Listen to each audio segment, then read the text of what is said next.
ओम शांति। आज 23 तारीख जून मास 2024 ईश्वरीय महावाक्य सुनते हैं। ओम शांति।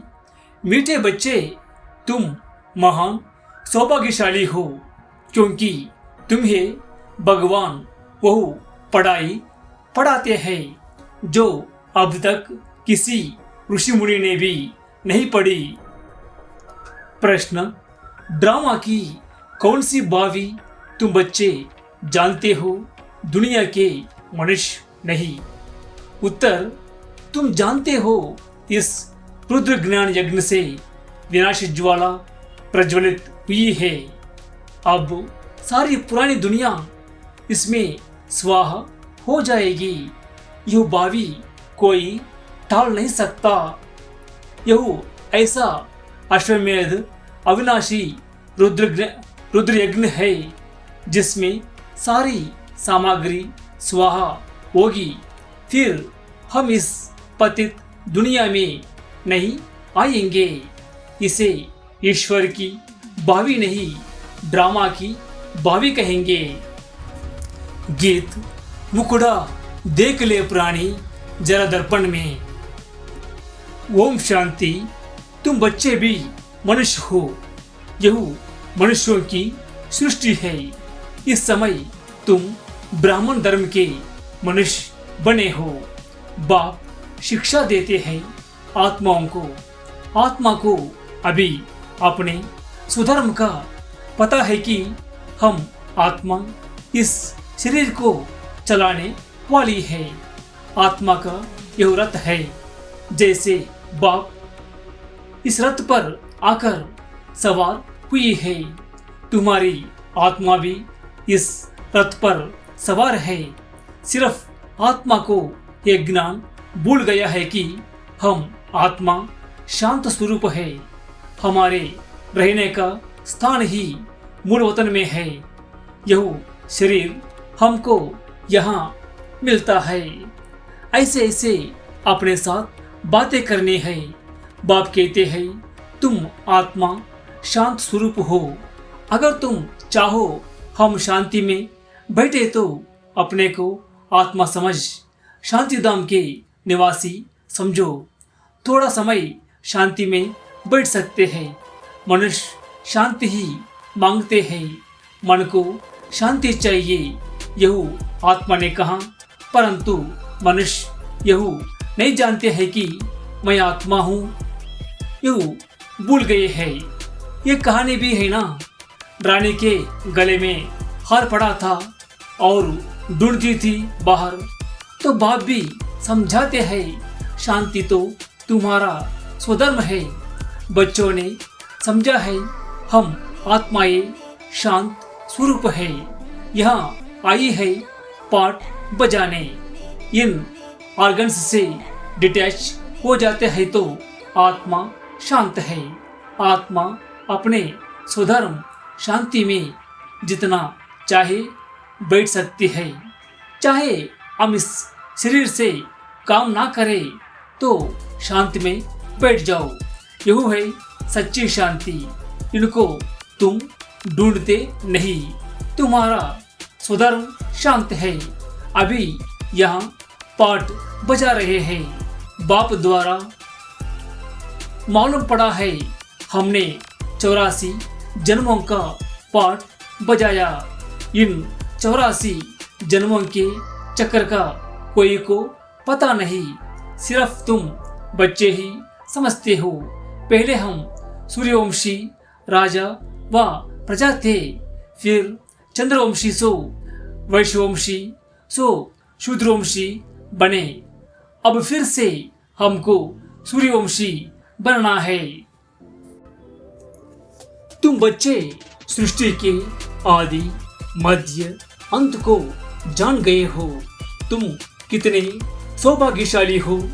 बाप तो यथार्थ बात समझाते हैं। यह है ही सद्गति मार्ग। यह समझाना है कि सर्व का सद्गति दाता एक है। अभी जान गए हो हमको। बाबा आकर 21 जन्मों के लिए सद्गति प्राप्त करा रहे हैं। बाहर वाले मनुष्य इन बातों को जानते ही नहीं। तुम ब्रह्मा कुमार कुमारियां ही जानते हो। कोई पूछते हैं तुम बीके क्या जानते हो? परीक्षा तो होनी ही चाहिए कि ब्राह्मण व ब्राह्मणी है व नहीं। अगर तुम ब्रह्मा के बच्चे हो तो सृष्टि चक्र को जरूर जानते होंगे। बाप परिचय को जानते हो? ऋषि मुनि आदि तो रचता और रचना को जानते नहीं, तो गोया नास्तिक ठहरे। तुम भी नास्तिक थे। तुम भी रचता बाप और रचना के आदि मध्य अंत को नहीं जानते थे। स्कूल में पहले अनपढ़ ही आते हैं, फिर कहेंगे स्कूल में यहू पढ़ा है। अभी तुम हो ईश्वरीय पढ़ाई में। परमपिता परमात्मा तुमको पढ़ा रहे हैं। यह बुद्धि में समझना चाहिए। रचता तो एक शिव बाबा ही है। रुद्र ने ज्ञान यज्ञ रचा, यह शास्त्रों में भी है। अब रुद्र और शिव परमात्मा में फर्क तो कोई है नहीं। यह भी है कि रुद्र ज्ञान यज्ञ से विनाश ज्वाला निकली। सिर्फ रुद्र शिव की जगह श्री कृष्ण का नाम डाल दिया है वही गीता कहते हैं। इस ज्ञान यज्ञ से विनाश ज्वाला प्रज्वलित हुई है, तो स्वराज्य के लिए यह ज्ञान यज्ञ है। इसमें पुरानी दुनिया स्वाहा होनी है। यज्ञ में सारी आहुति अर्थात सामग्री डालते हैं, सब स्वाहा कर देते हैं। तो इस रुद्र ज्ञान यज्ञ में सारी पुरानी दुनिया स्वाहा हो जाएगी। तुम अब राजयोग सीख रहे हो। इस पति दुनिया में फिर आएंगे नहीं। यह दुनिया फिर खत्म हो जानी है।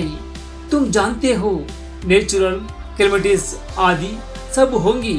यह सारी नॉलेज तुम्हारी बुद्धि में बैठना चाहिए। शिव बाबा कहते हैं मेरी बुद्धि में ही सारा ज्ञान है। बाप सत्य है, चैतन्य है, ज्ञान का सागर है। सृष्टि के आदि मध्य अंत को जानते हैं। ऋषि मुनि तो कहते हैं हम रचता और रचना को नहीं जानते। तुमसे कोई पूछेंगे तुमको क्या मिलता है? बोलो जिसको बड़े बड़े ऋषि मुनि आदि कहते थे कि हम रचता और रचना के आदि मध्य अंत को नहीं जानते हैं, सो हम जानते हैं। रचता बाप के सिवाय रचना के आदि मध्य अंत का राज कोई समझा नहीं सकता। रचता ही समझाएंगे। तुमको मालूम है मक्खियों की भी रानी होती है। रानी के साथ पीछे पीछे सब मक्खियां जाती है। रानी अर्थात माँ के साथ उनका कितना संबंध है। बेहद का बाप भी आते हैं तो सभी बच्चों को साथ ले जाते हैं। तुम जानते हो बाबा आया हुआ है। हम आत्माओं को साथ ले जाएंगे शांति धाम में। फिर से हमारा सत्य का पाठ शुरू होगा। जिस पाठ बजाने के लिए तुम यहाँ देवी देवता पद पा रहे हो, यहाँ तुम आते ही हो मनुष्य से देवता पद पाने। सब गुण सब अच्छा मीठे मीठे सिकिलदे बच्चों प्रति माता पिता बाप दादा का याद प्यार और गुड मॉर्निंग। रूहानी बाप की रूहानी बच्चों को नमस्ते। हम सभी रूहानी बच्चों की रूहानी माता पिता बाप दादा को याद प्यार और नमस्ते। शुक्रिया बाप दादा, शुक्रिया। अच्छा, धारणा के लिए मुख्य सार। पहली सुखधाम में जाने के लिए अपना दैवी स्वभाव बनाना है। ड्रामा के आदि मध्य अंत के राज को बुद्धि में रख हर्षित रहना है। सबको यही राज समझाना है। दूसरी स्वराज लेने के लिए इस बेहद यज्ञ में जीते जी अपना तन मन धन स्वाहा करना है। सब कुछ नई दुनिया के लिए ट्रांसफर कर लेना है। वरदान, अपने मस्तक द्वारा तीसरे नेत्र का साक्षात्कार कराने वाले सच्चे योगी भव। यादगार में योगी के मस्तक पर तीसरा नेत्र दिखाते हैं। आप सच्चे योगी बच्चे भी अपने मस्तक द्वारा तीसरे नेत्र का साक्षात्कार कराने के लिए सदा बुद्धि द्वारा एक बाप के संग में रहो। एक बाप दूसरे हम, तीसरा ना कोई। जब ऐसी स्थिति होगी तब तीसरे नेत्र का साक्षात्कार होगा। अगर बुद्धि में कोई तीसरा आ गया तो फिर तीसरा नेत्र बंद हो जाएगा। इसलिए सदैव तीसरा नेत्र खुला रहे। इसके लिए याद रखना कि तीसरा ना कोई। स्लोगन, प्रश्नचित बनना अर्थात परेशान होना और परेशान करना।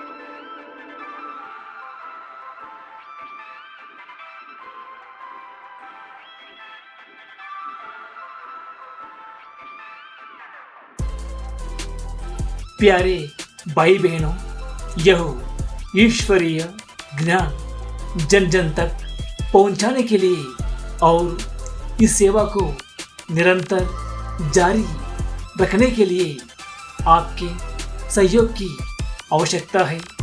यदि आप इस ज्ञान गंगा को दूसरों तक पहुंचाने में भागीदार बनना चाहते हैं तो कृपया नीचे दिए गए क्यूआर कोड को स्कैन करके या फोन पे के माध्यम से अपना बहुमूल्य योगदान दे सकते हैं। सहयोग के लिए धन्यवाद। ओम शांति।